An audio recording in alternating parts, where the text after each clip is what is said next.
meditação no Evangelho de Marcos. Então, gostaria que vocês abrissem Marcos, capítulo 8, versículo do 1 ao 11.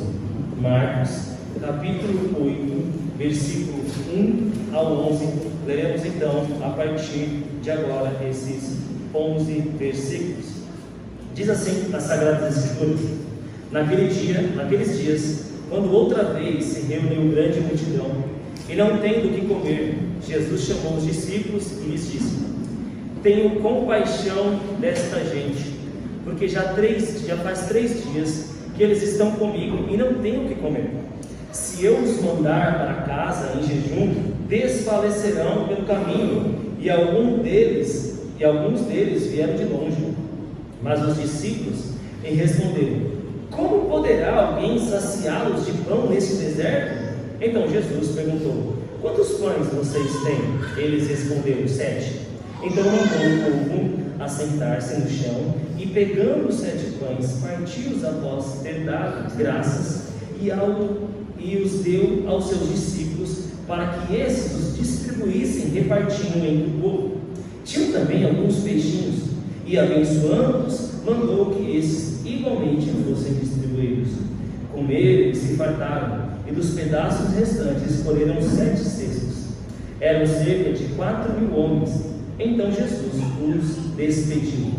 Logo a seguir, tendo entrado no barco juntamente com seus discípulos, foi para a região de Dalmanuta. Só até então o versículo 10, irmãos. Oremos.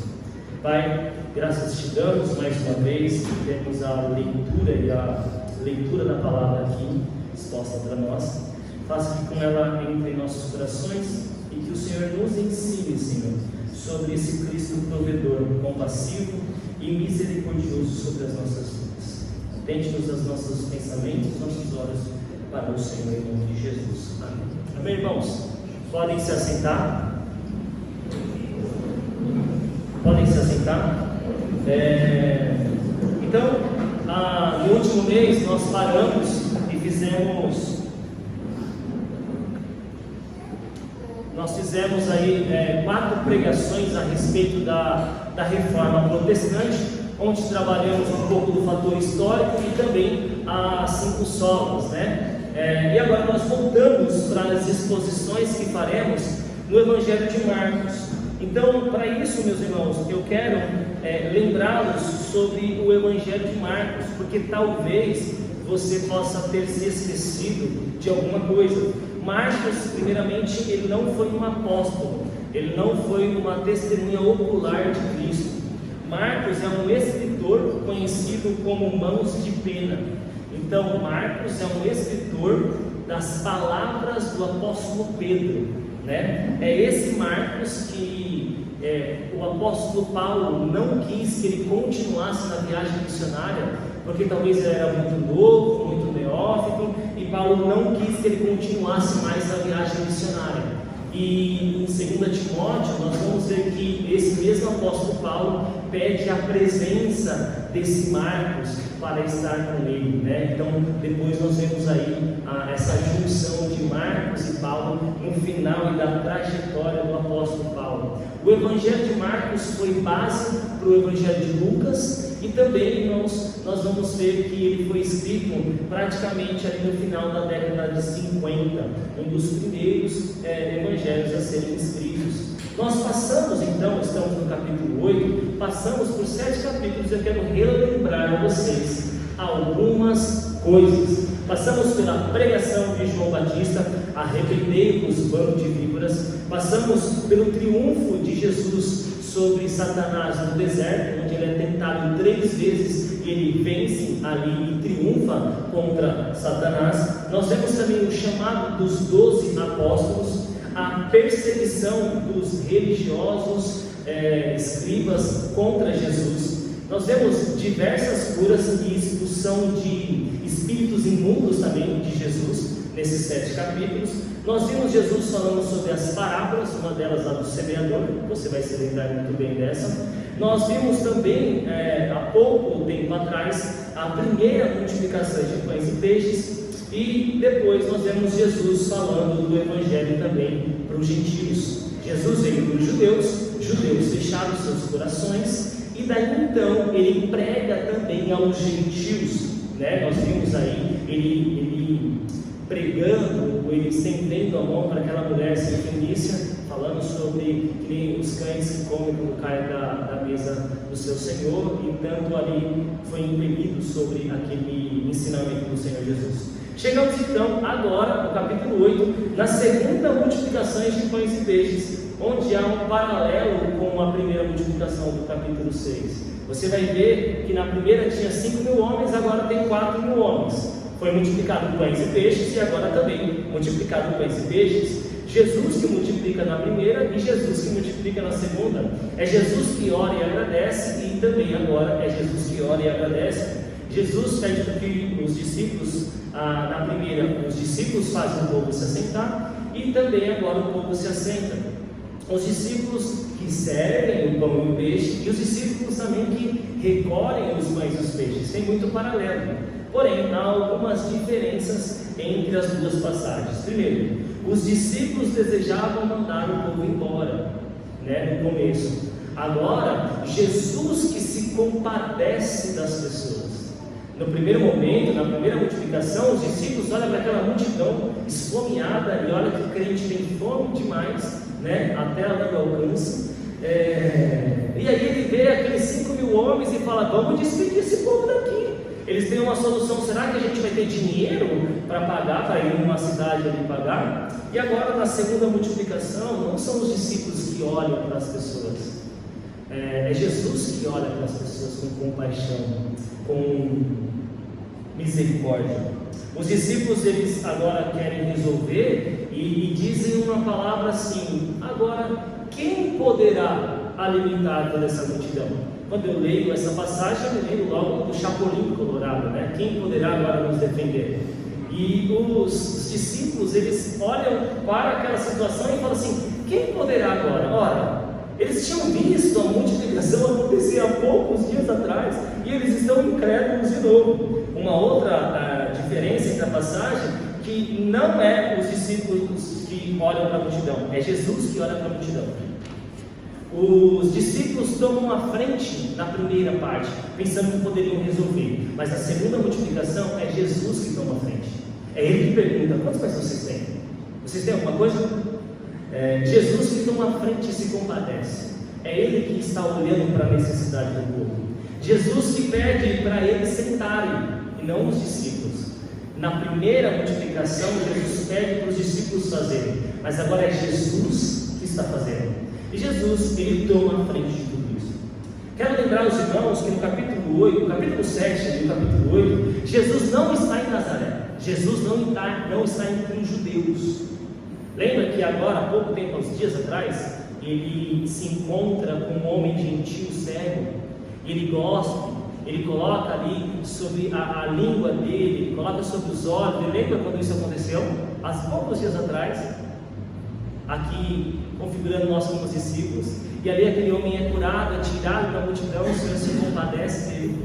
O Senhor, ele já andou sobre as águas, o Senhor já fez milagres, já fez aquele homem da mão ressequida trazer a sua mão à normalidade novamente. Jesus não está na sinagoga, Jesus não está no meio do seu povo, Jesus está no meio dos gentios.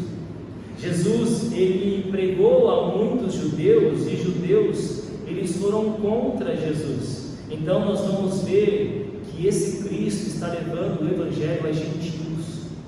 O Evangelho não vai ser só levado a gentios por Pedro ou pelo apóstolo Paulo, mas o próprio Jesus está levando para outras pessoas. Alguns, ao ouvirem o Evangelho de Cristo, eles endurecem os seus corações. Outros, ao ouvirem o Evangelho, eles amolecem os seus corações. E é Deus que faz essa obra.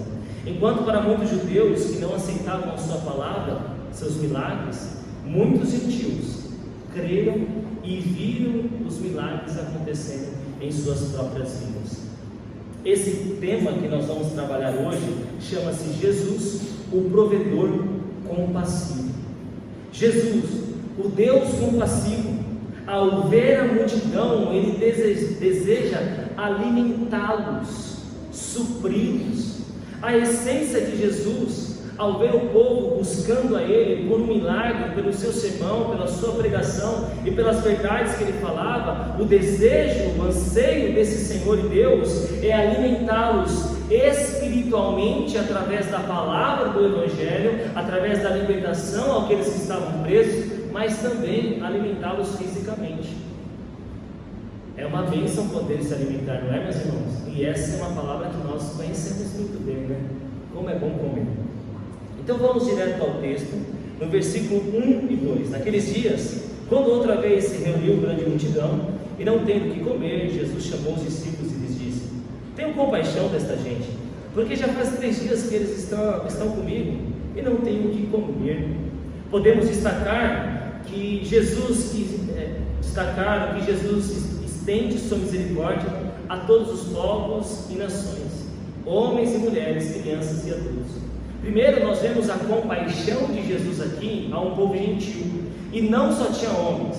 É normal nós ver as contagens só feitas por homens, não porque é machista, porque era mais fácil naquele tempo. Então contava-se pelo líder da casa.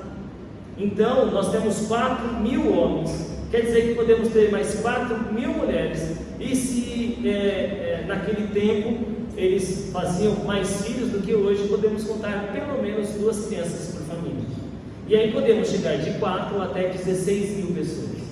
O que eu quero dizer nesse texto para nós é que o Senhor, Ele leva a sua palavra a todos os povos, nações, etnias, pessoas diferentes, pessoas de classes sociais diferentes. O Evangelho de Cristo está sendo anunciado a todos os povos, todas as nações, tribos e línguas. Então, alguns diante disso o rejeitarão por ter os seus corações endurecidos, e outros, pelo Senhor, o teu milagre da revelação especial trará luz a eles a conversão. No versículo 3, nós vemos que muitos que estão no deserto moram longe. No versículo 2 ainda, né? E o Senhor Jesus sabe que se mandar eles embora, alguns morrerão no meio do caminho. Olha só que o versículo 3 diz: se eu os mandar para casa em jejum, desfalecerão pelo caminho, e algum deles vieram de longe. Cristo sabe o limite e a necessidade de cada um que estava com Ele. Cristo sabe até o tamanho da fome de cada um. E as esposas aqui também sabem o tamanho da fome dos seus maridos. Cristo não encolher a sua mão para aqueles que o buscam. Cristo é compassivo, cuidadoso e provedor. Ele vê aquelas pessoas que estão ali, Ele sabe o limite de cada um. Ele sabe a força de cada um. Ele sabe onde eles moram, que eles vieram de longe. O onipotente, onisciente, onipresente sabe de todas as coisas. Por isso Ele olha para aquela multidão e tem misericórdia e tem compaixão, assim como o Senhor hoje pode olhar para nós aqui sentado nesse culto e ter um olhar de compaixão, porque Ele sabe o meu e sabe o seu limite. Ele sabe até onde nossas forças com as nossas próprias mãos podem ir, talvez dar 2 passos. Ele sabe onde está a nossa fraqueza, Ele sabe onde nós estamos necessitando, Ele sabe disso, Ele sabe de nossos limites. E nós vemos um Deus, Filho, Cristo, sendo aquele que não encolhe a mão para o necessitado. Nós vemos um Cristo que é compassivo, cuidadoso e provedor. Ele olha e fala: não, esse povo não pode ficar com fome. Eu tenho que fazer alguma coisa. Isso é um ensinamento para a igreja de Cristo tem que estender a mão para aqueles que precisam. É claro que não conseguiremos ajudar todos, por isso que hoje no dia de ceia nós pedimos aos irmãos para trazer um alimento para que a gente possa ajudar famílias que precisam. O bispo de Liverpool, chamado John Charles Hiller, conhecido como J.C. Hiller, ele diz assim: Jesus demonstrou compaixão por aqueles que não eram seu povo, aqueles que não tinham fé nem graça, antes estavam sem Deus no mundo, sem esperança, vivendo separados da comunidade de Israel. O Senhor, Ele tem misericórdia de quem Ele quiser. Ele faz o sol nascer para justos e injustos. Essa semana eu ouvi uma história de uma irmã de muito tempo da fé, que a sua vizinha estava precisando de algo, de um alimento, de uma cesta básica. E daí então ela disse assim: eu não vou ajudar essa pessoa. Aí perguntaram para ela: por quê? Ah, é porque ela é espírita. Não conheceu o Evangelho de Cristo. Porque o Evangelho de Cristo faz nós estendermos a mão, não só para os irmãos da igreja ou que têm a mesma fé, mas estender a mão para os necessitados, para aqueles que realmente precisam, porque alguns realmente não precisam. Então, irmãos, o ensinamento que eu quero trazer aos irmãos aqui em observação é que você não deve ajudar só quem é cristão. Um dos princípios da teologia e um dos ensinamentos é imagodeio, imagem de Deus, e todos nós somos a sua imagem. Nós devemos estender a mão, mesmo para aqueles que não servem ao Senhor, porque é nós que servimos e nós que devemos fazer a diferença. E Cristo, como o R.C. Hilley diz, J.C. disse, ele estendeu a mão de misericórdia para aqueles que estavam distantes de Deus, estavam no mundo, sem esperança, vivendo separados da comunidade de Israel. Então nós devemos seguir esse exemplo. No versículo 4, nós vemos algo interessante e característico dos discípulos: a dureza do coração dos discípulos. Os discípulos dizem assim: mas os discípulos responderam: como poderá alguém saciá-los de pão nesse deserto? Pão é vida, deserto é morte. Ele está dizendo assim: como nós vamos gerar vida no meio da morte? Mas parece que esses discípulos, eles estão presos em sua incredulidade. Parece que os discípulos são prisioneiros da incredulidade, reféns de uma cadeia do esquecimento. Eles já tinham visto multiplicação acontecer há poucos dias atrás, eles viram milagres e milagres aconteceram, porém estão dizendo: quem poderá nos ajudar? Parece que é sistemático na vida dos discípulos. Eles veem o Senhor fazendo milagre, mas eles falam: e agora, o que vai acontecer? Agora, será que tem alguém aqui que pode nos ajudar? Eles estão do lado de Deus, eles estão do lado do Cristo vivo, o Senhor dos Senhores. Eles estão do lado do Senhor Jesus Cristo, viram os seus milagres, viram Ele andando a pé nas águas e ainda confundiram com um fantasma e ainda perguntam: quem poderá nos ajudar? Parece um grupo de chaves. Versículos 5 e 7 diz assim: então Jesus perguntou: quantos pães vocês têm? Eles responderam: 7. Então mandou o povo assentar-se no chão e, pegando 7 pães, partiu-os após ter dado graças aos seus discípulos, para que esses os distribuíssem, repartindo entre o povo.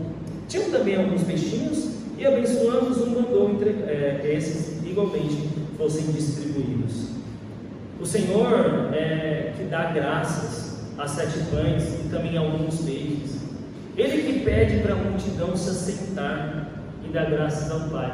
Por que ele pede para a multidão se assentar? Como disse na última pregação a respeito da multiplicação, o Senhor é organizado. Você já viu uma multidão de homens com fome? Quando alguém está cozinhando na sua casa para pelo menos 7 homens, como que eu me lembrei aqui agora, a Andréia, que é filha de mãe de homem só, né? Desce os seus meninos com fome. Como que será que era, né? Imagina só, meus irmãos, aqui fazendo uma festa aqui na igreja, e você, irmã, é chamada para cozinhar para os homens, e aí atrasa meia hora. Como que fica esses endemoniados? Imagina ali então Jesus no meio daquilo, uma multidão de fome. Ele organiza as coisas. E eu gostei dessa expressão quando ele diz assim, pedir para que eles se assentassem, porque eles estavam em pé e talvez ansiosos por alguma coisa. Irmãos e homens que estão aqui, irmãs também, talvez o Senhor hoje pede para você se assentar e parar de tanta ansiedade. Quando estamos com fome, queremos muitas coisas, falamos demais, gesticulamos demais, queremos que as coisas sejam rápidas demais.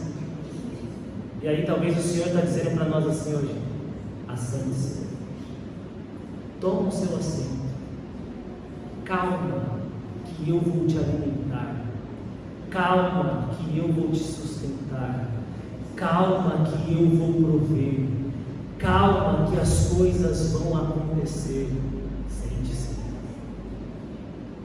E para nós, seres humanos, que somos ansiosos, que queremos que as coisas acontecem amanhã, que as coisas fluem rápido, que as coisas aconteçam no nosso tempo, o Senhor dizer: sente-se, é tomar um chá de cadeira às vezes, e falar: quando será que vai acontecer?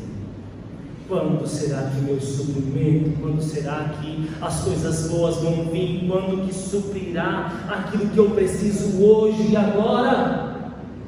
E Ele diz: povo, sente-se. Talvez eu e você precisamos hoje, na cadeia da nossa vida, no andar da nossa vida, acalmar e sentar, o Senhor nos alimentar. Novamente os discípulos repartem os pães e distribuem. Novamente eles estão na mesma situação. Mais um milagre aos olhos dos discípulos. Mais uma provisão de Deus para eles e para a multidão. Mais uma ação de misericórdia diante deles. Mas veremos mais para frente que mesmo esse mais acontecendo, os discípulos continuam com os corações fechados. No versículo 8 e 9, eles comeram e todos se fartaram. Cerca de 4.000 homens, juntando mulheres e crianças, podendo chegar até 16.000 pessoas. Muitos, dentro desse pensamento aqui, na teologia liberal, não vão dizer que foi um milagre. O que a teologia liberal faz com o cristianismo? Ele tira os milagres do meio das Escrituras e coloca a posição do homem. O liberal, o pastor liberal, a teologia liberal, ele vai dizer que não foi uma multiplicação milagrosa, divina. Isso. O que ele vai dizer? Que na verdade as pessoas carregavam ali no seu alforje, nas suas mochilas, pães e peixes, porque se tivessem alguma fominha, eles comiam no percurso do caminho. E aí ele diz que quando na primeira multiplicação e na segunda multiplicação alguém entrega o pão, o outro fica constrangido, também entrega. Aí o outro fica constrangido, também entrega. E aí foi se multiplicando as coisas. E qual que é o sentido da teologia liberal? Está vendo? Esse é o que está dentro de você. Você pode ajudar o próximo, você pode entregar o seu melhor, você pode ajudar e fazer esse mundo melhor. Mas não. Porque quando nós fazemos isso, o liberalismo, ele tira o ato milagroso das passagens. Sendo assim, ele diminui a divindade de Cristo, o poder de Cristo, a soberania de Cristo. E nós não podemos cair nesse levedo, nós não podemos cair nesse engano, nós não podemos cair e tirar o ato miraculoso de Cristo, porque Ele faz milagres. No versículo 10, depois de pregar, depois de curar, depois de suprir, depois de alimentar, Jesus entra no barco junto com os seus discípulos e vai atravessar o mar da Galileia, indo para o oeste. Essa é a passagem que estamos aqui. Na primeira multiplicação, Jesus não vai com os seus discípulos no barco, ele vai para o monte orar, depois sai andando no meio das águas. Aqui ele vai junto com os discípulos no barco, junto com eles. Mas ele despede a multidão, sendo que eles todos estão alimentados, sendo que todos estão supridos. Agora eles vão poder chegar na sua casa sem desfalecer. E daí então, meus irmãos, eu quero trazer aplicações pessoais desse texto para a nossa vida. A primeira: Jesus é compassivo e misericordioso. Deus sabe de nosso limite, de nossas necessidades. Um Deus que tudo sabe, um Deus que tudo vê. Você e eu precisamos ir até Ele, precisamos dEle, necessitamos dEle. Esse Deus que é compassivo e misericordioso olha para nós e sabe os nossos limites.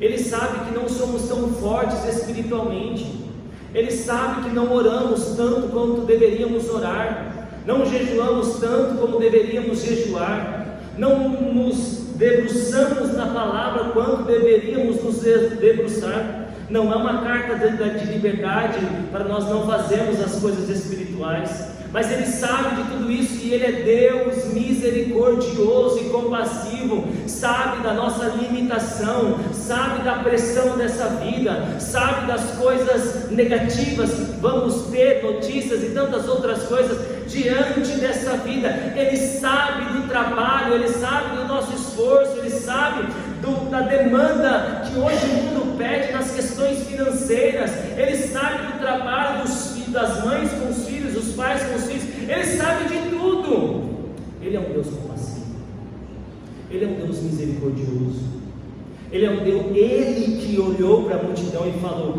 eu não posso despedir essa multidão desse jeito.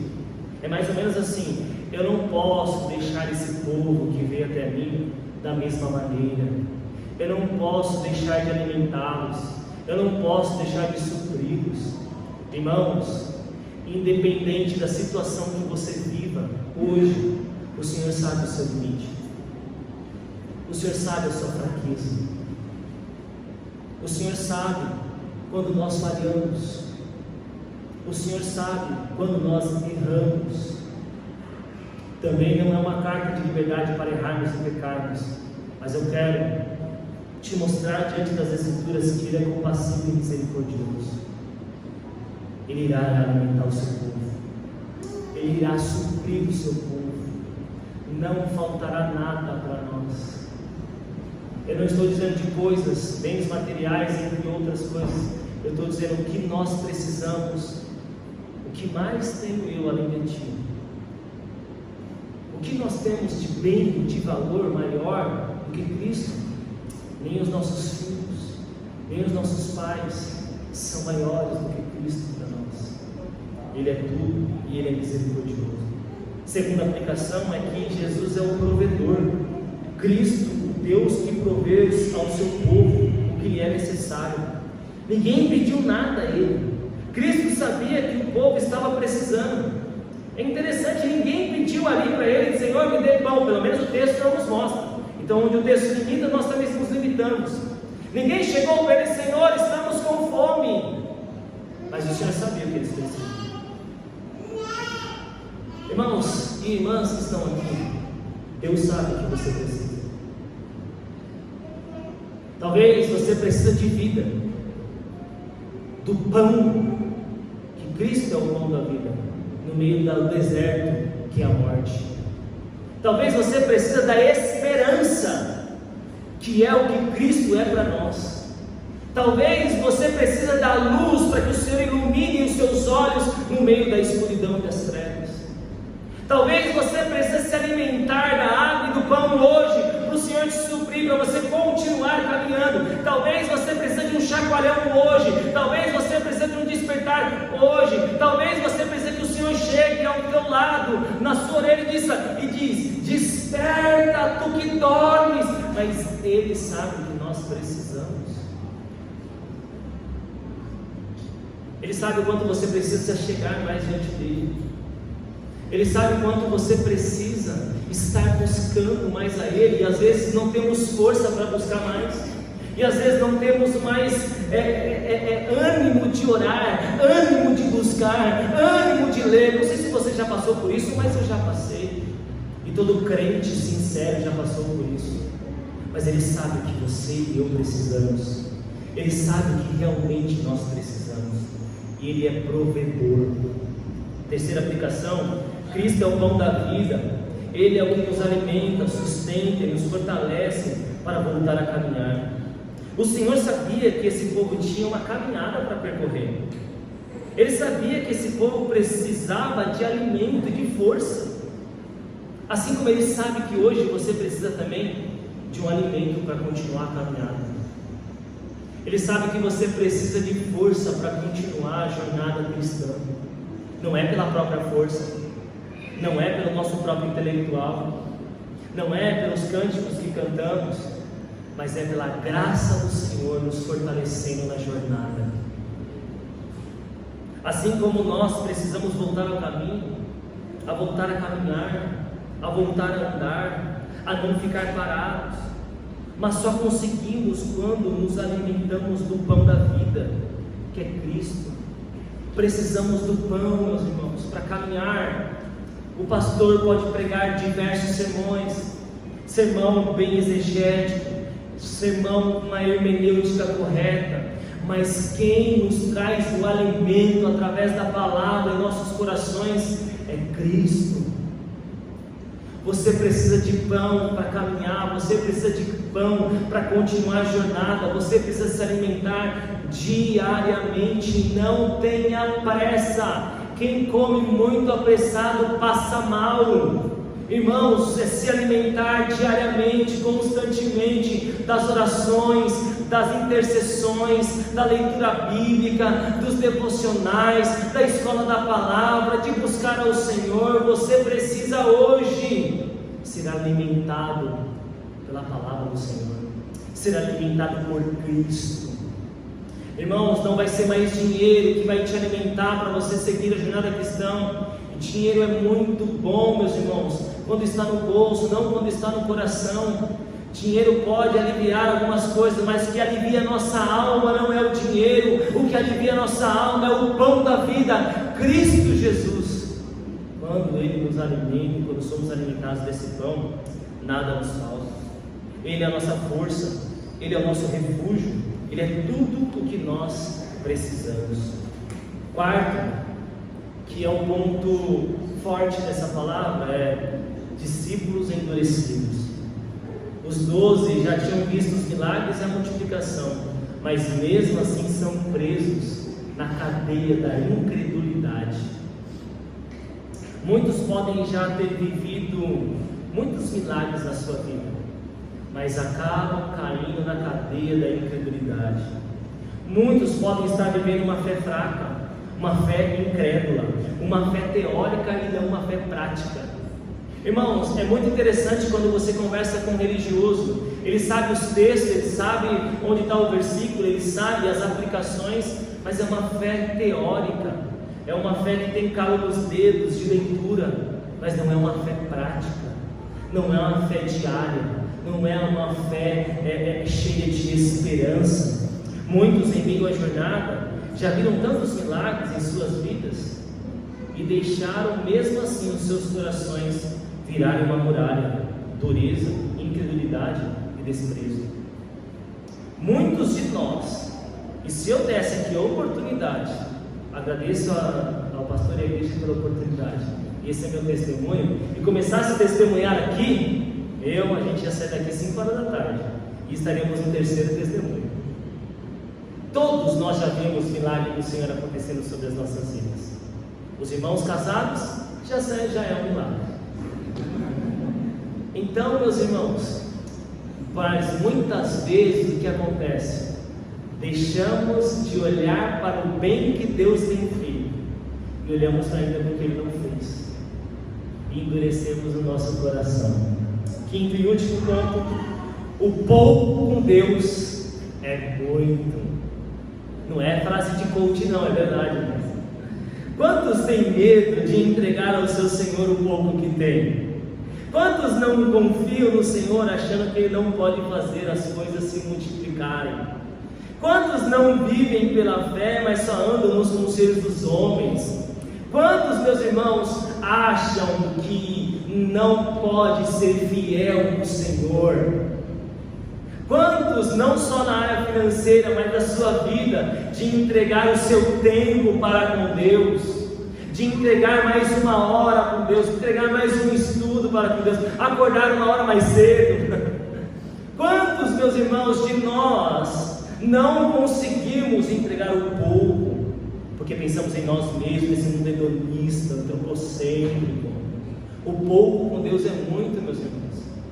Por isso que nós precisamos ser fiéis ao Senhor em tudo o que Ele tem nos dado.